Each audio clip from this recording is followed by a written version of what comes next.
Agora, Paulo Clias. Paulo Clias, tudo bem? Oi, Mauro, bom dia. Mais uma vez, obrigado pelo convite. Uma saudação especial a todas e todos, né? Aqui do canal, quer dizer, tem o canal e tem o portal, né? Então, viva Não, Manhã e o Brasil portal, né? e O viva canal Farol Brasil. era o que é da canal Jones Manuel, agora virou o portal Jones Manuel. Por que portal? Porque nós temos o canal no YouTube e você tem as redes associadas a ele e tem também um pré-site, como a gente chama, que é o jonesmanuel.com.br, que esperamos até o final do ano virar de fato um site Farol Brasil. E aí compor esse universo, esse conglomerado midiático, vamos dizer assim. Paulo, querido, obrigado que você veio. Queria falar sobre esse tema do consignado. Né? Eu fiquei muito, muito espantado ontem. Fiquei muito, muito espantado ontem com essa coisa, com a sofreguidão das pessoas, a adesão. Né? Os trabalhadores já pediram 50 bilhões em empréstimos. A Mariela Pitari fala, Mauro, nesse volume você tem, acho que são 47 milhões de trabalhadores de carteira assinada. Você vai ter uns 40 milhões de trabalhadores pendurados nesse consignado. Né? E trabalhadores os mais pobres, né? Porque é isso aí, né? A massa dos pedidos é de trabalhadores que ganham a 2.585, que dá menos de 2 salários mínimos. Queria um balanço seu desse episódio aí que estamos vivendo do consignado. Então, Mauro, eu acho que é uma situação bastante dramática, né? Para dizer o mínimo, trágica, né? Por várias razões. Quer dizer, o primeiro aspecto, eu acho que é a posição do governo e daqueles que ficam tentando vender o indefensável. Né? Quer dizer, quando eu escrevi a primeira vez a respeito disso, criticando, obviamente, a medida, daí alguma das reações é, pô, mas Paulo, você está criticando, a pessoa está pagando um juro altíssimo, vai trocar e vai pagar um juro mais baixo, isso é ruim? Né? É a primeira pergunta que aparece. Então, é aquela coisa, quer dizer, quando você compara o péssimo com o muito ruim, né, você pode dizer, então, que o muito ruim é bom porque ele não é tão ruim quanto o péssimo, né? Quer dizer, desculpa a brincadeira com as palavras, mas é isso que está acontecendo. Entende? Quer dizer, a solução que o governo tinha que dar era uma solução efetiva, uma solução radical, no sentido de ir na raiz do problema, do endividamento excessivo das famílias. A gente já tinha conversado em outras ocasiões sobre isso. A gente tem 77% das famílias endividadas. A gente tem quase 30% das famílias reconhecendo que não vão conseguir pagar, estão inadimplentes, estão atrasadas. E tem ainda quase 12% que já reconhecem que não vão conseguir pagar essas dívidas. Por exemplo, quer dizer, então, o governo, por exemplo, tem uma coisa de 2 pesos e 2 medidas. Todo ano, o governo apresenta para o grande capital, para as grandes empresas, para os grandes conglomerados, benefícios e benesses para as suas dívidas tributárias. E todo ano sai aquilo, então, que é conhecido pela sigla do REFIS. São programas de refinanciamento da dívida do grande capital com o governo. Sabe quais são as condições desse refinanciamento, Mauro? Não tem juros nenhum, tem abatimento, muitas vezes, do principal, e o mais importante, o saldo é pago em 180 meses sem juros. Para quem ainda não percebeu, são 15 anos. Para aquele que está atrasado, não é empréstimo, mas com o tributo. A empresa que está atrasada É uma com dívida. Exatamente. dívida. Tanto que Dívida. tem empresário. É dívida. É dívida com o banco, dívida com o Estado, dívida com o governo. Exatamente. 15 Então, anos, Paulo, 15 anos. 180 meses é um pacote de bondade. Né? Quer dizer, Sem agora, juro. Juro sem zero. juro nenhum, e abateu do principal, etc., para alguém que está cometendo fraude ou ilegalidade tributária. Quer dizer, o governo poderia. E isso às custas de quem? Às custas do Tesouro, porque é o Tesouro que banca essa diferença. Né? Quer dizer, a empresa deveria 100 ao Tesouro, o Tesouro fala, não, tudo bem, não precisa me pagar 100, paga 80 em 180 meses. Significa o quê? Do ponto de vista dos fiscalistas, né? Que estão preocupados com o arcabouço, com a justiça. O que acontece? É perda para o Tesouro. Se isso pode ser feito para o grande capital, por que o governo não lança efetivamente medidas para reduzir de forma drástica esse processo de endividamento das famílias, que não foi feita por malandragem, por orientação de advogado tributarista para sonegar, como é o caso do grande capital. Não, é porque o que acontece? Os salários estão baixos, você está desempregado, você está precarizado, você está uberizado, os salários não estão dando conta dos aumentos de aluguel, do aumento da luz, do aumento do gás, do aumento dos alimentos. Para sobreviver, infelizmente, as pessoas acabam tendo que recorrer a créditos, a empréstimos. E essa é a realidade. Quer dizer, então, o que o governo deveria fazer? Montar um programa governamental para solucionar essa questão. Simples assim. Quer dizer, agora, a solução que aparece, não, é a solução com carimbo FEBRABAN.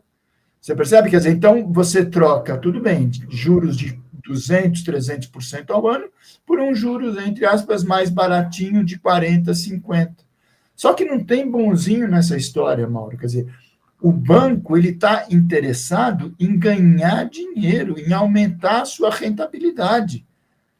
O que é triste no caso é que você tem a orientação do Ministério da Fazenda e, de uma maneira geral, do governo como um todo, para que bancos como Banco do Brasil, Caixa Econômica Federal, Banco do Nordeste, Banco da Amazônia, que são bancos comerciais, as pessoas têm conta, têm agência, atuem como o oligopólio dos poucos que a gente conta na mão, bancos privados, que querem faca no pescoço, querem sangue.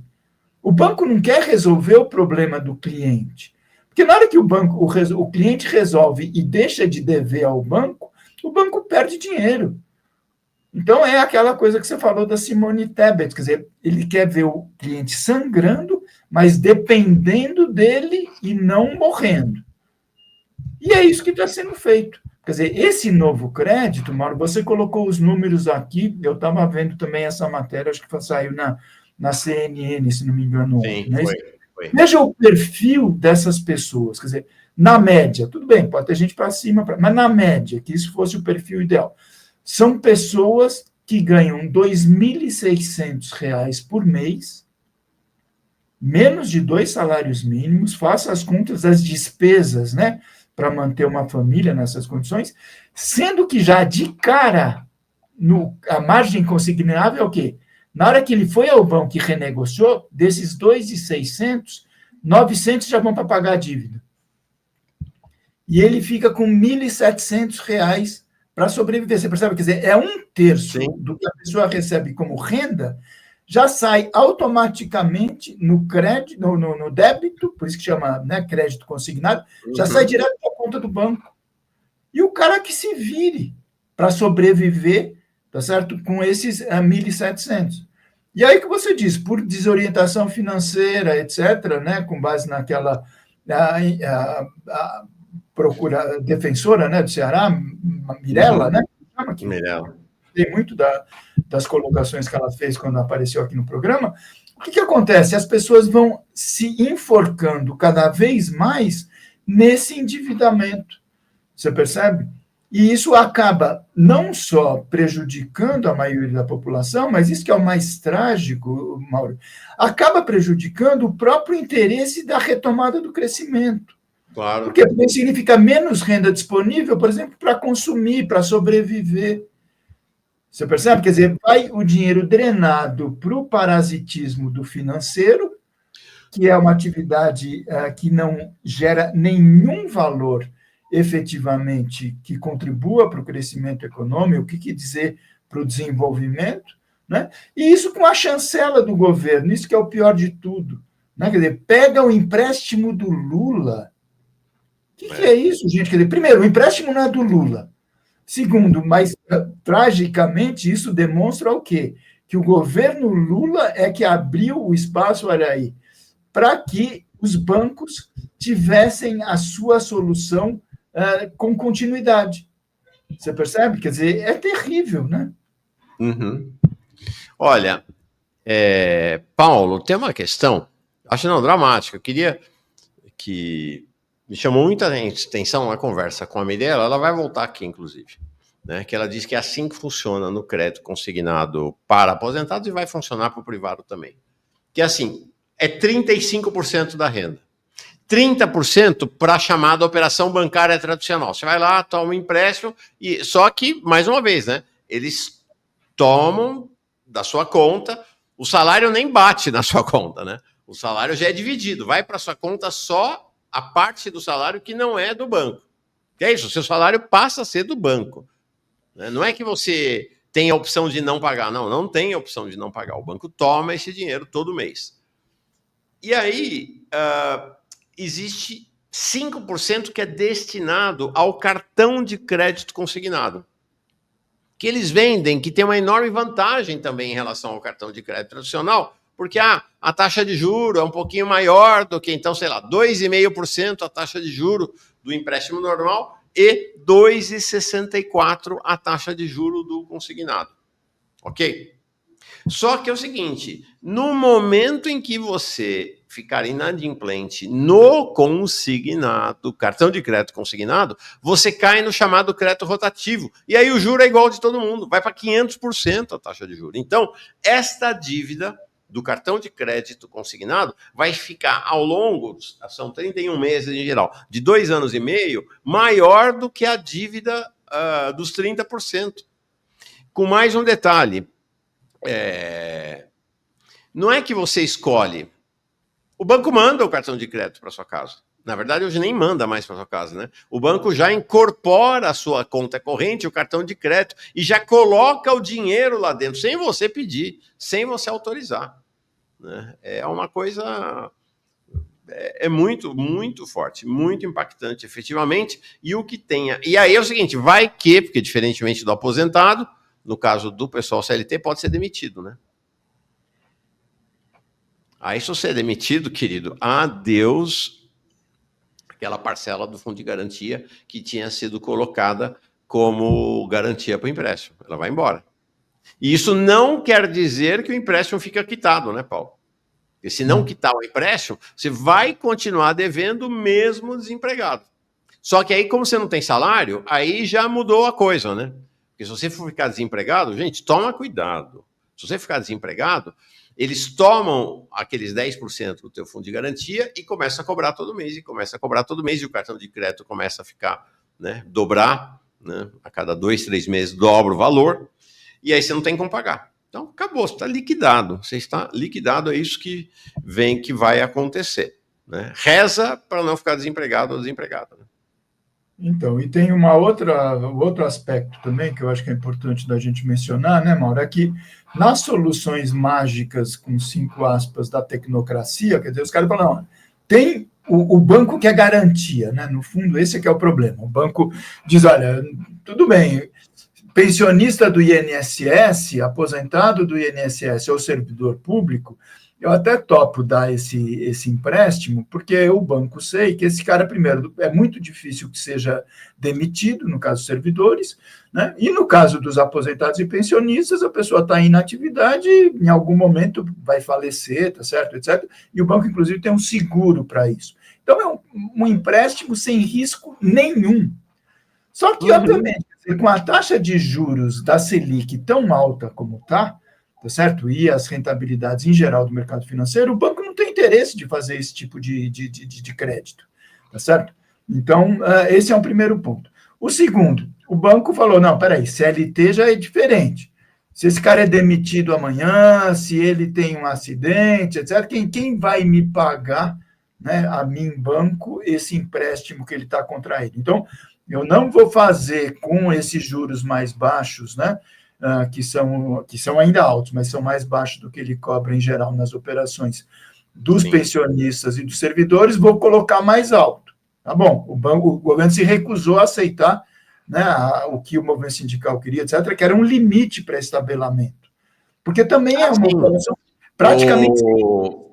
O Marinho chegou a defender por conta da posição das centrais sindicais, que tivesse um teto para os juros. O Haddad vetou, junto com a Febraban, completamente. Se tiver teto para o juro, nem sai o consignado. Foi bombardeado, exatamente. Não, então, agora, né, o limite é o próprio banco que decide, com aquele argumento, não, porque o servidor, o funcionário, o trabalhador vai poder escolher entre as alternativas de juros, quer dizer, como se os 5 bancos que dominam o mercado fossem, né, fazer, né, diferenças de juros, etc., de forma substantiva. Não. E aí o banco, não contente com isso, falou, eu quero uma garantia, porque isso aí pode dar mal, né? E aí a garantia é o quê? Você pega o fundo de garantia, que é um recurso bilionário que está parado, mas que tinha uma destinação muito clara, quer dizer, FGTS existe para financiar residência para a população de baixa renda. Essa que é a ideia inicial desse fundo de garantia. E também ajudar o trabalhador no momento que ele ficar desempregado, etc., ele pode recorrer ao fundo. Nas condições que estão dadas, com esse volume de gente correndo para pegar esses empréstimos, acabou o fundo de garantia para ajudar o trabalhador e acabou o fundo de garantia para financiar programas habitacionais para a população de baixa renda. Esse fundo vai ser exaurido para os bancos, face à situação que provavelmente vai acontecer, sim, de inadimplência desses endividamentos que estão surgindo, entendeu? Então, é uma deturpação completa de uma política pública que seria muito importante de ser utilizada em algum momento, porque a questão da habitação, a gente sabe, no Brasil, ela é dramática, tá certo? Sim, sim. Não, e aí, Paulo, uma coisa que me deixa assim, perplexo é tanto o presidente da República quanto a ex-deputada, ou ainda deputada, né, agora a ministra Gleisi, dizerem abertamente que eu vi o discurso do presidente Lula no lançamento, né? Ele falou, use para melhorar a qualidade da sua alimentação. Use para, se em caso de doença. E a Gleisi dizendo isso, ó, use se você apertou o orçamento. Eles estão dizendo, Paulo, isso me deixa muito chocado. Eles estão dizendo, no caso do presidente Lula, em relação à saúde, o que ele está dizendo é o seguinte, não confia no SUS. Se você tiver um problema de saúde, você pega um empréstimo consignado para cuidar da sua saúde. E nessa questão do orçamento doméstico, o que eles estão dizendo é o seguinte, pegue empréstimo para pagar a conta do supermercado. Como é que é possível uma coisa dessa, Paulo? Como é que é possível imaginar um projeto de país em que as pessoas pegam um empréstimo em banco para pagar a conta do supermercado? E é engraçado, esse pessoal que adora, né, dizer da responsabilidade fiscal, que não podemos gastar mais do que temos, etc., tem um elemento que, inclusive, é questionável, etc., mas na Constituição, que é chamada regra de ouro, né? Quer dizer, o Estado não pode fazer novas dívidas para gastar em gastos correntes. Né? Teoricamente, o Estado só pode fazer novas dívidas para aumentar os seus investimentos, para as chamadas despesas de capital. Só que quando se trata do povo, aí não. Faça a dívida para pagar gasto corrente, faça a dívida para comprar alimento, faça a dívida para comprar medicamento, o que é uma loucura, quer dizer, é uma completa falta de isonomia, vamos dizer, de tratamento, né? Que esse governo, isso que é uma loucura, quer dizer, o governo do Partido dos Trabalhadores oferece para o grande capital, oferece para, inclusive, para suas próprias finanças públicas, e o que ele, na prática, acaba sugerindo para a grande maioria.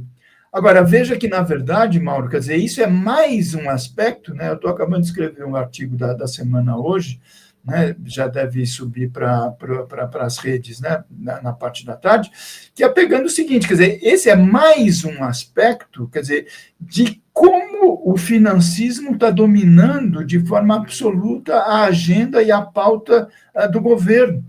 Entende? Quer dizer, não é só crédito consignado, não é só esse o favorecimento dos bancos. Sim. Eu peguei algumas informações coletadas durante o próprio mês de março. E você soma o coquetel... Vai adiantar para nós? Não, coisa que a gente já falou e já sabe, eu só estou trazendo para a memória. Copom decide aumentar pela segunda vez, né, a Selic em 1%. Sim. vai para 14,25, que já está em 14,25. Esse é o patamar básico de qualquer atividade de rentabilidade financeira no país. Daí para o infinito, porque os spreads dos bancos são absurdos. Isso significa o quê? Aumento da despesa com juros para pagamento da dívida pública. Estamos nos aproximando de 1 trilhão. E para isso não tem limite, não tem contingenciamento, não se encaixa arcabouço fiscal nem responsabilidade fiscal. Gaste o que for necessário, diga-se, transfira o dinheiro, 1 trilhão, para os caixas dos bancos de forma livre. Mais uma, você tem essa coisa do aperto monetário, tá certo? Quer dizer, e o aperto orçamentário, com redução significativa das despesas nas áreas sociais. Então, saúde, educação, previdência, a gente já está cansado de ver. Então, esse conjunto de medidas, quer dizer, na verdade, o crédito consignado vem fazer parte, né, desse universo de decisões que estão única e exclusivamente para beneficiar os agentes do sistema financeiro. Quando a medida tinha que ser exatamente a oposta, né, Mauro? Quer dizer, era o governo já ter estabelecido, o próprio Paulo Nogueira, que você trouxe aqui, quer dizer, sim, ele, apesar de ter uma certa simpatia com o governo, etc., ele, quando é para criticar, ele critica. Então, ele dizia, olha, essa coisa da meta irrealizável da inflação é um dos pecados originários de tudo isso. Uhum. Vocês se lembram, quer dizer, o Haddad falou, não, vamos fazer uma inflação de 3%, que é um absurdo, né? Quer dizer, nos últimos 25 anos, teve um ano só que o Brasil conseguiu uma inflação mais baixa do que isso. Isso é, de bandeja, oferecer para os membros do Copom, diga-se, diretores do Banco Central, o argumento que eles precisam para aumentar a Selic. Porque o que se diz? Não, a inflação está descontrolada, a inflação está sob... Por quê? Sim. Porque ela foi reduzida num nível irrealizável. Você diz que ela é 3, é óbvio que ela está sob controle, fora de controle. Quando, na verdade, tinha que estar pelo menos 4,5. Porque aí 4,5 ao centro, né, como já foi no passado, até 6 está no limite, para baixo 3. Você não teria argumento, pelo menos formal, para jogar a Selic nesses 14,25 como está atualmente, entende? Sim. Paulo, até as pedras do calçamento ali do Banco Central sabem que a taxa histórica de inflação do país, tirante os períodos da hiperinflação, é isso, é ao redor de 5% ao ano. Colocar uma taxa de 3%, como este governo fez, porque era 3,5%, eles baixaram ainda mais. Incrível, incrível. Este governo. Né? No Semenê, que é, quando estava o Campos Neto, era 2-1, mas eu acho que já era 3-0, já era 3-0, já estava todo mundo jogando junto ali, o Campos Neto, o Haddad e a Simone Tebet. Agora, é Simone Tebet, Haddad e Galípolo, 3-0 seco. E em qualquer reunião do Semenê, você pode alterar a taxa, ou acho que é na reunião do início do ano. Não, qualquer reunião. O Conselho Monetário Nacional, ele é autônomo, ele é soberano, ele realiza as suas pautas e toma as decisões que quiser. Uhum. A gente, desde 2023, do início do governo, que a gente tem alertado os economistas, né, heterodoxos, progressistas, etc. Só que, mais uma vez, quer dizer, a preferência do Haddad foi de vestir, né, a carapuça do bom moço, olhar apenas para os interesses, né, da Faria Lima, dos grandes bancos, e esquecer, quer dizer, a possibilidade de fazer aquilo que era a expectativa da mudança no momento da eleição. Sim. Entende? Que era não só revogar o teto de gastos, mas retomar um projeto de desenvolvimento. Vamos lembrar, o Lula dizia, eu quero fazer 40 anos em 4. Eu não sei como é que ele está conseguindo dormir, né, já sabendo que já passou da metade do seu mandato, tem pouco mais do que 15 meses, né, 17 meses até as eleições de outubro, entende? Mas, efetivamente, quer dizer, as orientações que o Haddad ofereceu para ele, e vamos combinar que ele aceitou, né? Quer dizer, funcionaram como uma própria armadilha, impedindo o governo de cumprir as promessas, de cumprir as necessidades da maioria da população, de cumprir com reivindicações de setores da própria burguesia, das classes dominantes, que não concordam, né, com essa expoliação praticada pelo sistema financeiro, e estamos vivendo essa coisa do rame-rame do mês a mês, né? Quer dizer, festejando, né, que o crédito consignado já chegou em 50 bilhões de demanda, tá certo? E não sabendo explicar por que, apesar do PIB crescer 3,4%, apesar do desemprego estar realmente em níveis baixos, a popularidade do governo e do presidente continua em queda. Por quê? Porque, como dizia Maria Conceição Tavares, a saudosa mestra que faz falta nesses momentos, entende? O povo não come PIB. As pessoas se alimentam, vivem de alimento, a comprar comida. E comprar comida com salários baixos, comprar comida com empregos precarizados, quer dizer, com dificuldades crescentes, é aquilo que o próprio Lula dizia quando ele era sindicalista na década de 70. Está faltando um mês no meu salário, não era essa a que dizia? Porque não dá para viver 30 dias, porque o salário está baixo. E a solução do governo não, cria um crédito consignado para comprar comida desses poucos dias que faltam no seu mês. Isso é uma loucura, né, Mauro? Sim. Ontem a gente entrevistou aqui, teve uma entrevista realmente fenomenal com o professor Samuel Vida, da Federal da Bahia, professor de Direito, talvez a principal resistência de esquerda ao governo de direita do Jerônimo agora, mas aos governos de direita do PT na Bahia, e ele vai falando disso, né, o quanto esses governos vão tentando criar realidades paralelas, através da publicidade, através da comunicação, para engambelar as pessoas. E ele falou, o Sidônio, tomem cuidado com o Sidônio, porque o Sidônio é craque nisso. Né? Então é isso, né? Você tem uma realidade. Ele diz que lá na Bahia eles brincam, eu gostei da brincadeira deles, né? Eu gostaria de viver nas propagandas do governo, e não na minha vida real concreta, né? Eu queria viver na propaganda do governo. Eu gostaria de virar a página e mudar de assunto contigo, Paulo, mas antes só fazer uma observação, que as pessoas não têm obrigação de conhecer esse tipo de assunto. Paulo tem, porque é economista, e eu não sou economista, mas vivo de jornalismo todo dia. Entender essa dinâmica. Existe uma legislação, existem normas legais que regulam a relação entre o Banco Central e o governo, entre o Banco Central e a República. E esta relação é pautada pelo seguinte: ao Banco Central cumpre estabelecer a taxa básica de juros da economia, chamada Selic. Então, a cada 45 dias, a diretoria do Banco Central, transformada em Copom, define qual é a taxa básica de juros da economia, também conhecida como taxa Selic, para o período seguinte.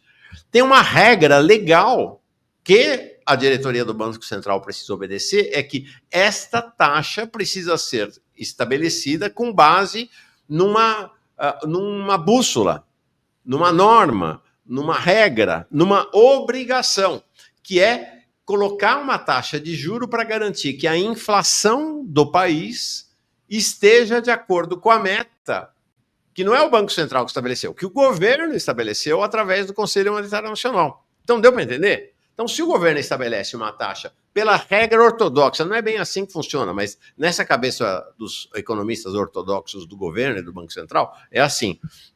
Se o governo estabelece uma meta de inflação muito baixa, isso obriga, em tese, a botar uma taxa de juros mais alta, para você forçar a inflação para baixo. Essa é a lógica deles. Se você eleva a inflação, você força uma redução do consumo, reduzindo o consumo, os empresários não reajustam o preço, e aí não reajustando o preço, a inflação baixa, e aí você, sucesso. Inclusive, tem uma regra que é a seguinte: se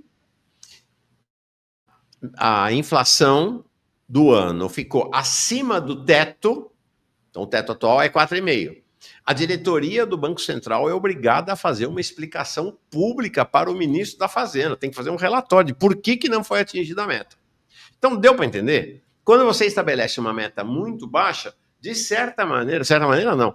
Quando o governo estabelece uma meta muito baixa, ele induz o Banco Central e o Copom a jogar a taxa mais para cima. E o Banco Central tem uma desculpa plausível, que é, eu estou cumprindo o que o governo mandou botar a inflação nessa meta, nessa taxa. Então eu tenho que botar a taxa de juro para isso. Tá totalmente, é plausível a explicação deles. Então, o grande responsável, ou o sócio na responsabilidade pela taxa de juro atual é o governo. Né? O governo Lula, se tivesse colocado essa taxa, como você falou, 4,5 ou 5, a média, né? Se fosse 4,5, então poderia ser até 6. Se fosse 5, poderia até ser 6,5. Estava tranquilo, não tinha justificativa para o Banco Central. Então, é uma farsa essa história daquele discurso do presidente Lula contra o Campos Neto. Porque quem tinha estabelecido a meta eram eles mesmos. Né? Então, não tem. O governo Lula estabeleceu uma meta para levar o Banco Central a jogar a taxa lá para cima. Então, era a fome com vontade de comer, né? Como diz o ditado. Tá certo, Paulo? É mais ou menos por aí? Exatamente. Eu acho que eu vou convidar você para participar aqui do meu programa para fazer comentários sobre economia monetária. É isso aí, gente. Mas é isso mesmo. Quer dizer, o que acontece? Você tem, no regime de metas de inflação, né? Quer dizer, que foi adotado, no caso brasileiro, depois do sucesso, enfim, do Plano Real, porque realmente, quer dizer, os processos hiperinflacionários foram trazidos, né, para níveis de crescimento de preços, entre aspas, civilizados. Quer dizer, tem essa ideia. Não, então você oferece, quer dizer, para o conjunto da sociedade uma garantia de que você vai ter a meta da inflação, né, sendo perseguida, né, e o instrumento que a ortodoxia, né, o chamado pensamento neoclássico, como a gente chama na economia, oferece é o quê? É política monetária. Quer dizer, tradicionalmente se usa a taxa oficial de juros, mas, por exemplo, teve outros momentos na história do capitalismo que os bancos centrais usavam outras. Por exemplo, tem uma coisa chamada depósito compulsório, né? Que, em geral, o que acontece? É uma regra de prudência, prudência já passou longe, né? Mas, enfim, idealmente era isso, que o Banco Central, porque além dele definir a Selic, ele é o responsável, vamos lembrar disso, né? Pela regulação e fiscalização do sistema financeiro, do sistema bancário como um todo. Isso é a atividade primordial do Banco Central. Então, eles dizem, olha, a gente tem que se preocupar para evitar riscos para o sistema bancário, para o sistema financeiro. Sim. Então, tinha uma coisa do depósito compulsório, que era o quê? Os bancos eram obrigados a guardar do seu depósito, dos seus ativos, que a gente deposita, né, uma parcela para que eles não ficassem 100% a descoberto. Né? Então, vamos dizer, se eu deposito 100 num banco, esse banco pega os 100 que eu depositei e emprestam para o Mauro, e o banco, teoricamente, fica descoberto. Se o Mauro não paga, eu que sou o depósito, né, a correntista que tem direito àquele 100 que eu depositei, meu dinheiro sumiu. Isso é uma forma simplista de dizer como o sistema funciona. Então, os bancos centrais dizem, olha, os bancos têm que guardar um depósito compulsório, obrigatório, que fica de reserva para eles, no caso de, por exemplo, a chamada corrida bancária, né? Todo mundo vai ao banco e quer o seu da noite para o dia, eles... Mas isso não se usa mais, né? Mas era uma forma, por exemplo, de evitar, né, que os processos inflacionários fossem mais altos. Tem mais um aspecto, Mauro, só para encerrar isso aqui, que é o seguinte, quer dizer, por ironia, né? Só que agora, nesse momento, isso não está mais valendo, momentaneamente, mas quando os caras votaram essa lei durante o governo Bolsonaro para favorecer Roberto Campos Neto e oferecer, na prática, independência ao Banco Central, é disso que se trata, eles acabaram cometendo um pecadilho, né, porque eles copiaram a regra dos Estados Unidos e colocaram um parágrafo único no artigo, acho que é o primeiro, se não me engano, dizendo, olha, o Banco Central, além da preocupação na inflação, ele tem que se preocupar com o crescimento e com o emprego. Porque nos Estados Unidos é assim, o Federal Reserve, né, o Banco Central deles, tem que olhar inflação e emprego. Então, não é só aumentar a taxa de juros por causa da inflação, eventualmente. Não. Se tem muito desemprego, se a economia está em recessão, o Banco Central tem que se preocupar e falar, opa, tanto que eles chegavam, taxa de juros zero, taxa de juros negativa, né, como aconteceu nos Estados Unidos, no Japão e na União Europeia logo depois da pandemia. A nossa tem também.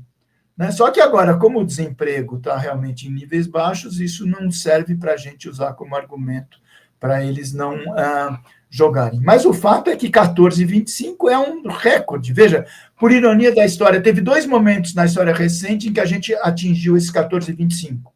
Quando? Fique com vocês a conclusão. Primeiro, no austericídio do Levi, 2016, né, quando a Dilma, né, provocou um estelionato eleitoral, convidou Joaquim Levy, indicado pelo Bradesco, para promover um austericídio. Ali aumentaram-se as taxas de juros, chegou a 14,25. Foi um. Antes, na época do Palocci, primeiro mandato do Lula, realmente o governo começou a taxa de juros em 25, 26, foi baixando, ficou por um período em 14,25, também no austericídio da dupla Palocci na Fazenda, Henrique Meirelles no Banco Central. Um fazendo cortando regra de austeridade fiscal radical, fazendo superávit primário como nunca visto, e o outro jogando a Selic nas alturas. Quer dizer, não é nenhuma coincidência que a gente está hoje, no mandato, do terceiro mandato do Lula, com Haddad no Ministério da Fazenda e Galípolo no Banco Central, fazendo exatamente aquilo que foi o desastre realizado tanto na gestão do Palocci quanto do Levi. E parece que não se aprende com a história, entende? É um absurdo isso. Impressionante. Vamos mudar de assunto? Antes, eu vou ler alguns superchats, membros novos que chegaram, membras novas que chegaram, e já viramos a página, Paulo, para um outro assunto. Christopher Félix chegou aqui como novo membro.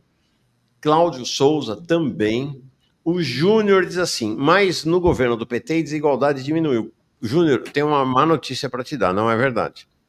Nos governos do PT, a fome diminuiu, o que é bem importante, mas a desigualdade neste país não diminuiu. Mostrei ontem, acho que você não assistiu o programa ontem, esse estudo super qualificado, feito do IPEA, o mesmo IPEA onde você trabalhou, né, Paulo? Muitos anos, né? Por 2 respeitadíssimos economistas, 2 super respeitados economistas. Deixa me ver o nome deles aqui, tá pequenininho agora. Marcelo Medeiros e Pedro de Souza. Isso, Marcelo Medeiros e o Pedro Souza. Super respeitados, né, Paulo? Sim, super competentes, colegas nossos lá do IPEA. Esse estudo é o seguinte, a estabilidade da desigualdade entre 2006 e 2012. É um estudo de 2016. De fato, Júnior, acho que falta uma atualização, né? Vale a pena até estender para todo o período do governo do PT, pegar talvez de 2003 até agora, enfim, precisa atualizar. Mas ele pega um registro que não é pouca coisa, ele está pegando 6 anos, 2006 a 2012, né? E ele vai mostrar que nesse período, Júnior e gente, tá aqui, ó, isso aqui é o coeficiente de Gini. O coeficiente de Gini é o índice internacionalmente aceito como o medidor do nível da desigualdade, tá? Então, você vê lá, o que nos importa aqui é todos os quartis, é esse azul mais escuro lá em cima, tá? E você vê, não diminuiu nada. Ele ficou parado esses anos todos dos governos do PT, e quando você desce por faixa de renda, é a mesma coisa, viu, Júnior? Não mudou nada. A renda dos mais... Só um pitaquinho antes de você continuar, acho que é importante essa questão que o Júnior apresenta. Como você diz, quer dizer, as questões mais dramáticas, né, falando dos mandatos do PT antes de agora, né, da fome, da miséria, etc., quer dizer, realmente foram atacados. O problema é que a concentração de renda, a concentração de patrimônio, vale dizer, os níveis de desigualdade social e econômica, não são apenas medidos a partir dessa informação, né? Quer dizer, porque você teve crescimento, melhoria das condições de vida na base da sociedade, mas no topo isso aumentou ainda mais do que proporcionalmente. Você percebe? Quer dizer, então, a melhoria da base foi menor do que a melhoria do topo. Então, os níveis das desigualdades, eles foram ainda, em alguns casos, piorados. Porque essa informação, né, desse texto para discussão, né, o chamado TD do IPEA, infelizmente, trabalha com informações que são informações da chamada PNAD, né, quer dizer, que é a Pesquisa Nacional de Amostra por Domicílios. E o que acontece? A população do topo da pirâmide, eles subestimam, eles não dão efetivamente tudo aquilo que eles recebem como renda. Eu comentei ontem, né? Não é que você Nem o que compara. está embaixo, nem o que está em cima, né? Exatamente. Então, se você pega, eles pegam os quantis, né, que você fala de renda, então, os 10% mais ricos, se você pegar os 0,1% dos mais ricos e comparar com a base, quer dizer, o nível da desigualdade acaba sendo bastante acentuado, entendeu? Mas, enfim, desculpa só para te interromper. Não, perfeito, é isso aí, é isso aí. Stella Cruz, é de chorar intensamente, falando sobre a Bahia. Sueli Cruz. Eu falei o quê? Você falou Stella. Ai, desculpa.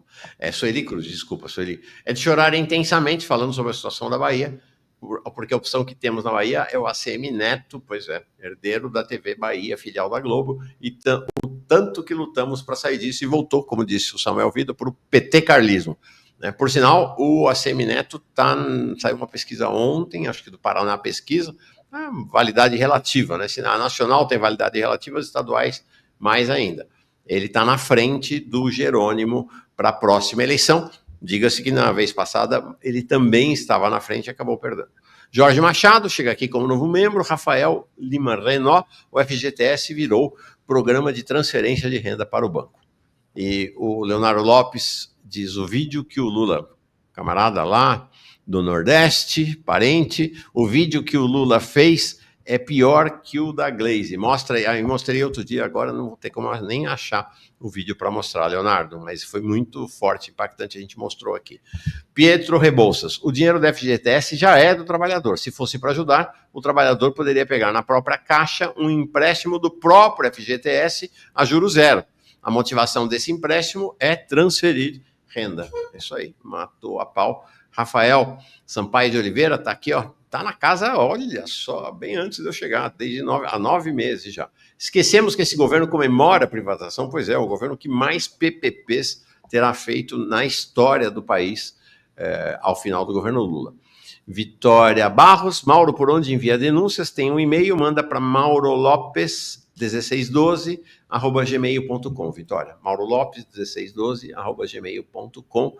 Gustavo Krieger chega aqui como novo membro, assim como Ricardo Rabelo, André Vinhal, DKK, acho que é moeda dinamarquesa, isso, se não estou enganado. Desenrola não tirou ninguém da inadimplência. Sim, ao contrário, né? Tem mais gente inadimplente hoje do que antes do Desenrola. Mas ao invés do governo melhorar, eles criam um empréstimo do Lula para transferir renda para banqueiros e dizem que não é um governo neoliberal. Amara, Lula está realizando de forma dissimulada o antigo sonho dos bancos de abocanhar a FGTS. Isso aí. Já que não conseguiram administrar esse fundo, acabam com ele, decepcionante. Leonardo Cavalcante chega aqui como novo membro. O Kevin Martins lembra, dia 1º de maio, ato nacional pelo fim da escala 6x1. Temos aí um mês, um pouquinho até mais de um mês, para fazer a convocação. E agora, neste 31 de março, 1 de abril, é o breque nacional dos entregadores por aplicativo. Eles vão estar aqui amanhã para a gente conversar. Pedro Malta chega como novo membro. Reinaldo Inácio, bom dia, Mauro e Paulo. O petismo não fez nada para frear o crescimento e a acumulação de capital, principalmente no campo financeiro e agro. Tudo com dinheiro público, maior repasse tudo com dinheiro público, maior repasse de renda da história. Legal, Reinaldo. Paulo, então ainda queria pegar uns minutinhos contigo para falar sobre aquilo que foi um tema aí, né? Desde o final do ano passado, atravessou esse primeiro trimestre que está acabando agora, que é o orçamento da União, né? A grana do governo ao longo de 2025 foi finalmente aprovado. E eu sei que você escreveu sobre isso, pensou sobre isso, estudou o assunto do orçamento. Fala com a gente, eu vou sair do ar um segundinho enquanto você fala e já volto. Ok.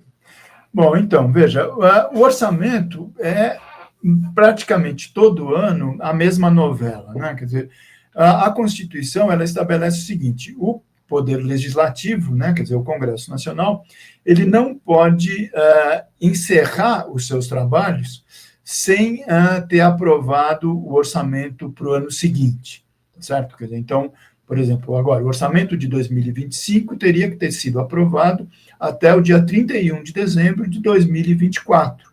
Quer dizer, é uma regra de bom senso, tá certo? Que os constituintes estabeleceram lá em 1988, para, por um lado, obrigar, quer dizer, o Congresso, que tem uma participação, né, na definição do orçamento, a ter um mínimo de responsabilidade, quer dizer, de colaboração com a definição de recursos, né, para o desenvolvimento da política fiscal, política monetária, etc., né?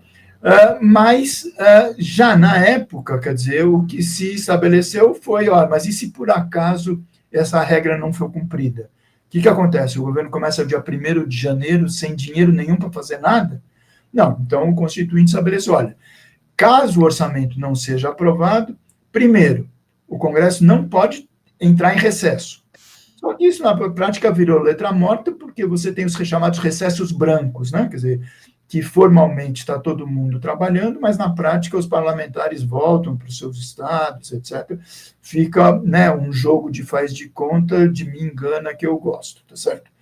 Mas, além dessa regra de não poder tirar o recesso, o Constituinte estabeleceu, olha, então, para que o governo comece o 1º de janeiro tendo recursos para gastar, porque ele tem que pagar salário, ele tem que fazer licitação, ele tem que fazer compras, as despesas continuam, independente, né, de uma eventual chantagem promovida pelos congressistas, tá certo?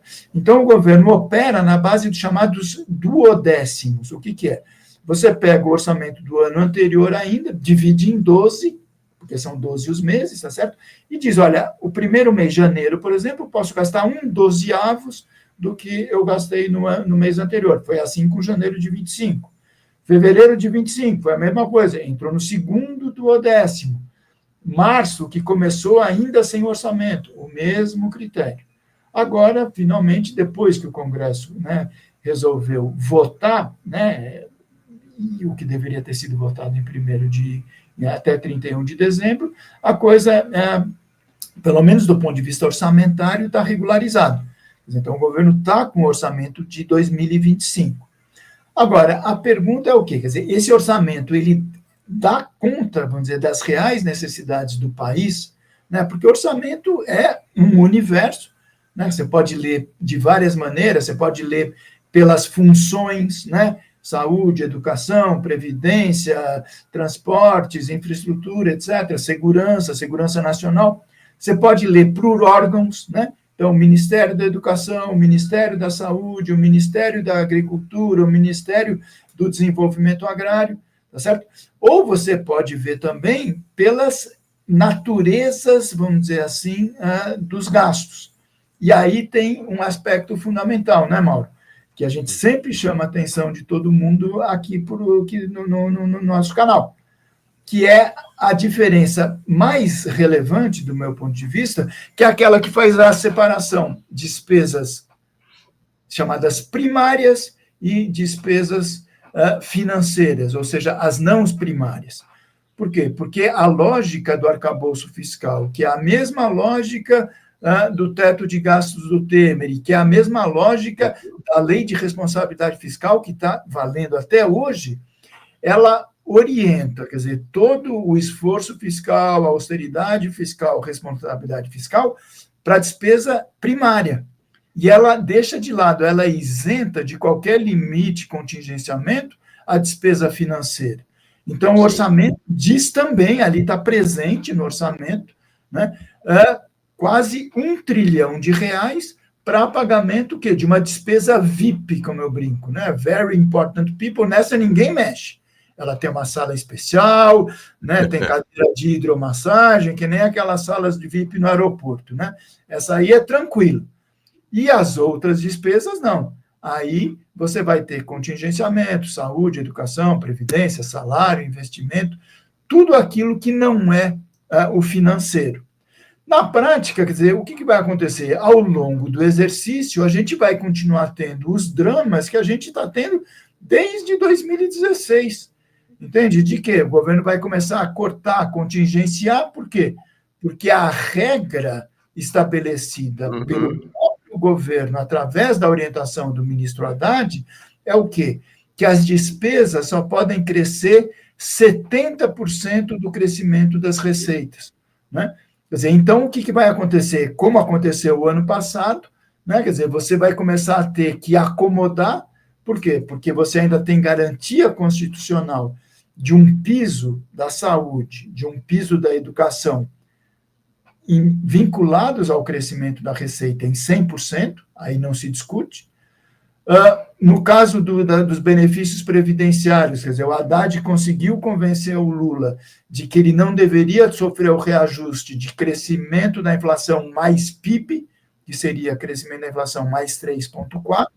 O nosso salário mínimo foi reajustado só em 2,5%, então tem aí uma diferença, mas ainda assim é maior do que o crescimento, né, do que as outras despesas suportam. Então, ao longo do exercício, a partir de março até dezembro, o que vai acontecer é isso, quer dizer, não tem previsão de aumento extraordinário de receitas. Então, tudo que não é saúde, educação e previdência, vale dizer, segurança, saneamento, assistência, inclusive, porque já cortaram Bolsa Família, tá certo?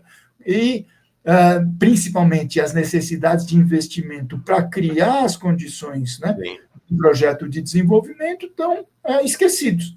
Tá certo? Quer dizer, então, o que a gente vai acompanhar agora é a execução desse orçamento no mês a mês, para ver qual vai ser a orientação da Secretaria Nacional do Tesouro Nacional, né, de estar apertando, né, o ministro da Fazenda para dizer, ó, precisa contingenciar, precisa reduzir, precisa cortar, em nome do quê?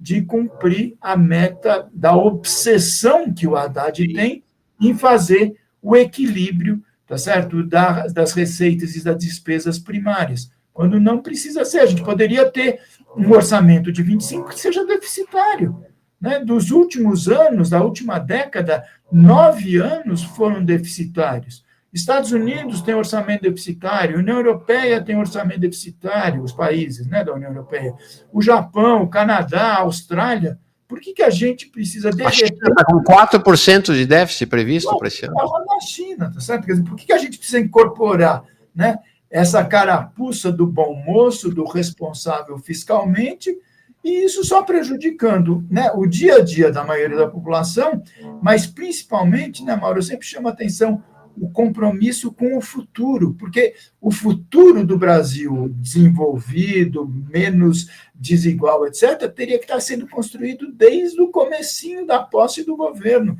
E, nesse sentido, muito pouco foi feito, tá certo?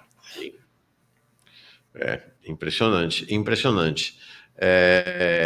E aqui, Paulo, deixa me ver se eu consigo, não estou conseguindo agora, mas tem uma manchete, tá aqui,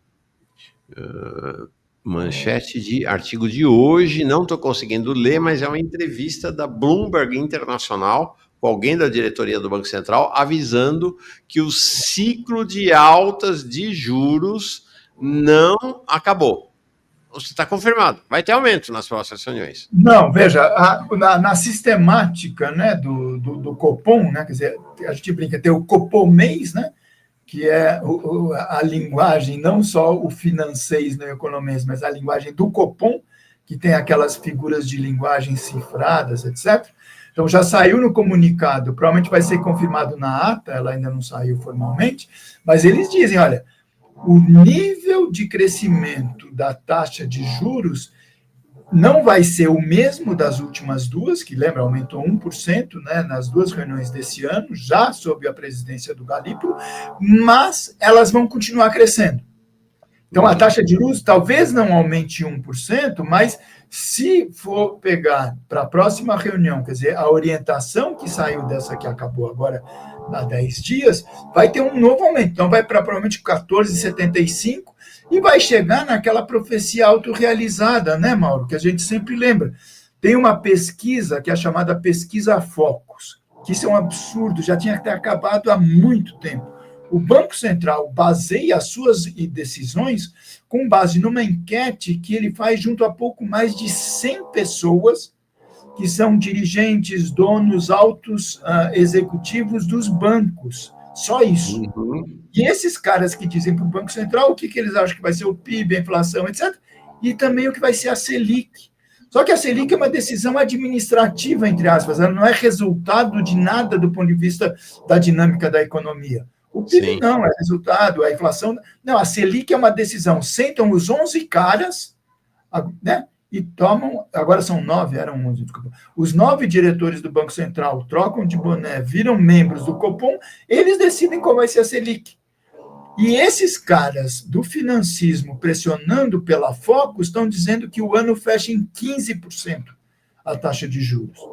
Entende? Quer dizer, então isso é, de alguma maneira, né, um lobby explícito sobre uma diretoria que aceita ser dominada pela dinâmica do interesse do financismo. Sim. Que é um absurdo, entendeu? Diretoria 7 do Lula. 7 nomeados pelo Lula. Porque, assim, quem nomeia, em geral, funciona assim. Quem indica é o ministro da Fazenda, mas quem nomeia é o presidente da República. E quem aprova é o Senado. A nomeação é do presidente da República, tá? Então é isso. Tem essa coisa. Não é o Senado que nomeia, não. É o presidente da República.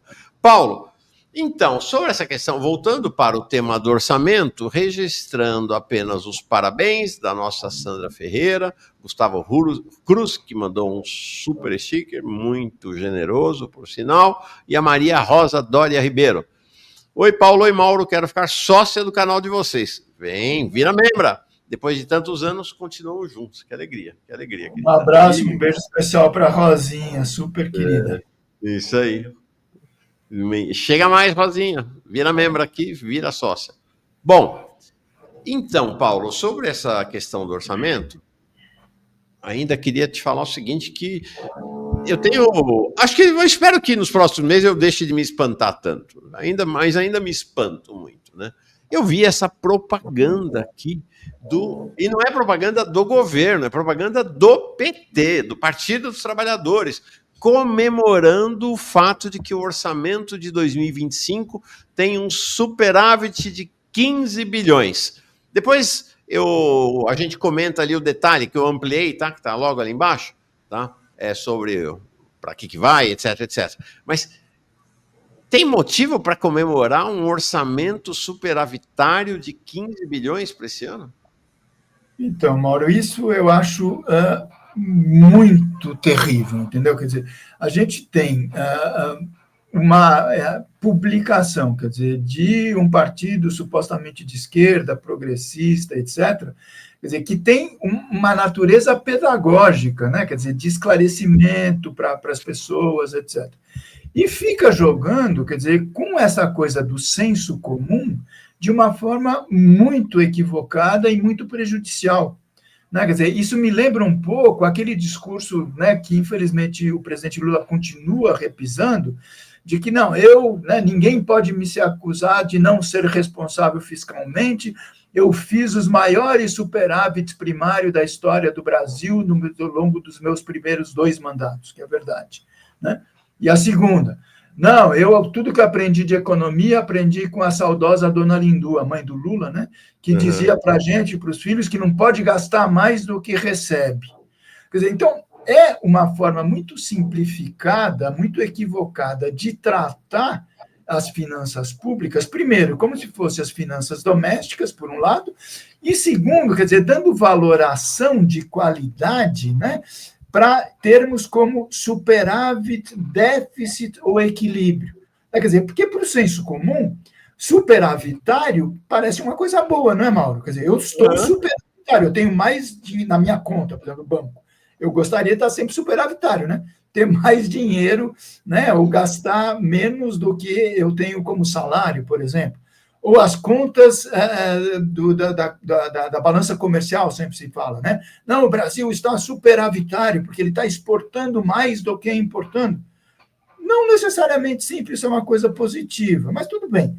Agora, no caso fiscal, não tem por que comemorar, quer dizer, um partido progressista, um partido que, teoricamente, está preocupado com o bem-estar da maioria da população, com um Brasil que dê certo, que saia desse quadro de subdesenvolvimento, de desigualdade, que encontre o caminho da retomada da industrialização, parará, parará, parará, comemorar um superávit fiscal primário, que isso é um aspecto que nos foi imposto pelo financismo internacional, diga-se, Fundo Monetário Internacional e Banco Mundial, ao longo da década de 1980 a 1990. Eles que introduziram essa armadilha de que os governos do chamado terceiro mundo teriam que passar a buscar superávit fiscal, não, superávit fiscal primário.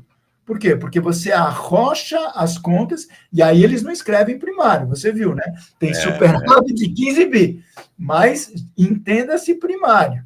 Porque não... Se fosse pegar as contas todas, daria um déficit estrondosíssimo, né? Porque você tem quase 1 trilhão só para pagar juros. E veja, então não precisa colocar essa apreciação moralista, tá certo? De qualidade, que ter superávit é bom, bato no peito, legal, e ter déficit é negativo, tá para baixo, foi incompetente, foi ineficiente. Não, porque se for por aí, quer dizer, o Brasil nunca deixou de ter em toda a sua história déficit fiscal. Você percebe? Porque o déficit teria que ser abordado nesse conjunto amplo em que você tem despesas financeiras e não financeiras. Todos os países do mundo capitalista contemporâneo estão deficitários também. Quer dizer, a natureza do próprio Estado na condução da dinâmica econômica no mundo capitalista implica, na grande maioria das situações, de comportar um déficit. Isso é normal. Você percebe? Quer dizer, o déficit do Estado, na verdade, significa o quê? O recurso superavitário nas mãos do setor privado, seja das famílias e seja das empresas. Então, isso não é nada a ser comemorado. Quer dizer, esse superávit de 15 bi não é o que a matéria deixa, o post, né, deixa entender, que está superavitário e, portanto, oferecendo recursos, como eles dizem ali, para casa, minha vida. Não. O superavitário está sendo dito o seguinte, que as despesas primárias estão sendo menores do que as receitas primárias. Isso não é bom. Quer dizer, o ideal é que o Estado tivesse ainda em condições de realizar mais despesa, porque não é aquela lógica da gastança, não.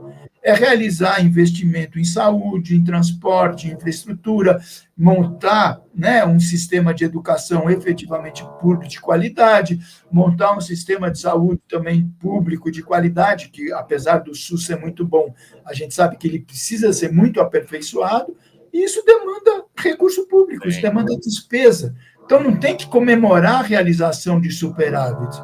Eu gostaria que aquele superávit ou virasse zero ou virasse um déficit, porque isso seria a garantia de que o governo está realizando projetos básicos de políticas públicas e de infraestrutura pública, tá certo?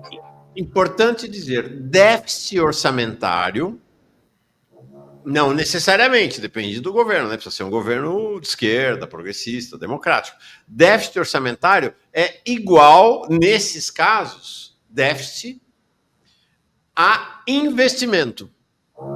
Então, o governo fica deficitário para investir mais e, portanto, desenvolver a economia. Então, superávit quer dizer que você está desinvestindo, não que você está investindo. Você está apertando o cinto para gerar um superávitzinho ali, portanto, você está parando de investir. Ou, para usar a imagem lá da dona Lindu, aqui tem uma questão também, que é assim, nossa família senta, né, Paulo, reúne e fala, temos este mês um superávit de R$500, todo mundo comemora, na sala, todo mundo comemora, levanta e tal, até que é um chato, o Paulo Crias, levanta o dedo e fala, mas a gente não está com uma dívida no banco de R$150 mil e não tem que pagar os juros dessa dívida? E aí todo mundo olha assim espantado. Então é disso, é fake, é completamente fake. Esse superávit que é isso, faz o superávit sem contar a outra parte, que inclusive é a maior parte, né, do orçamento da casa, que é o orçamento financeiro. E finalmente, para encerrar, Paulo, eu ampliei aqui, que é o PT comemorando a proposta final que destina-se a ampliar o Minha Casa Minha Vida para a classe média, tá? Não para os pobres, é ampliar o Minha Vida para quem ganha de 8 a 12 mil, né? Ampliar o Vale Gás e para o reajuste salarial do funcionalismo público federal, como se o governo estivesse fazendo um favor, né? Para o funcionalismo público federal de aplicar o reajuste que foi conseguido à custa da greve dos trabalhadores contra o governo. Enfim. Mas aí tem um aspecto que eles esqueceram de colocar aqui, Paulo, é que esse orçamento embute um corte de 7,5 bilhões no Bolsa Família, com aquela alegação surrada e mentirosa do tal Pente Fino. E aí me lembrou algo que eu sei que você vai lembrar e vamos encerrar assim. Aí o Martin Granovski, que estava com um probleminha para entrar, mas já conseguiu e continuou com ele agora. Isso aqui me lembra alguém que um dia disse: que é bom a gente mostra, o que é ruim a gente esconde. Então esconde aí o corte de 7,5 bi. Vocês, os mais velhos, vão se lembrar. Em 94, governo Fernando Henrique Cardoso, ministro da Fazenda, era o Recupero. Então era o Itamar, não é? Porque... desculpa, governo Itamar, desculpa, 94, claro. Ele era o ministro da Fazenda, Rubens Recupero. Foi dar uma entrevista para a Globo, para o cunhado dele, inclusive na Globo, que é o Carlos Monforte. E aí, só que eram outros tempos, né? Tinha uma transmissão por parabólica. E aí, a parabólica estava transmitindo sem que eles soubessem. O estúdio ali não estava funcionando, a transmissão pelos canais, outros canais, não estava rolando, mas a parabólica estava captando. E para azar do Recupero, alguém gravou. E aí foi ao ar, e aí ele disse simplesmente isso aqui, ó. Eu não tenho escrúpulo, eu acho que é isso mesmo. O que é bom a gente fatura, o que é ruim esconde. Não é? Sensacional. Eu não tenho escrúpulo. O que é bom a gente fatura, o que é ruim a gente esconde. Vamos ver de novo. E no fundo é isso mesmo. Eu não tenho escrúpulo, eu acho que é isso mesmo. O que é bom a gente fatura, o que é ruim esconde. Não é? É isso. Eu acho que a Simone Tebet aprendeu o sincericídio com ela e com o cara, né? Ela fala. A diferença é que naquela época ele caiu, né? Ele caiu do ministério por conta dessa declaração. Agora a Simone Tebet está dizendo que vai dar um golpe em novembro e dezembro de 2026. Está dizendo que não pode matar o paciente, que tem que manter ele ali na UTI para poder continuar rendendo. E não acontece nada, ninguém nem comenta, não tem escândalo, não tem nada. A mídia liberal, a mídia progressista simplesmente não toca no assunto e o governo menos ainda. Paulo Clias, logo, logo você de volta aqui sempre. Obrigado, viu? Abração. Obrigado, Mauro. Abraço para todas e todos aqui do canal.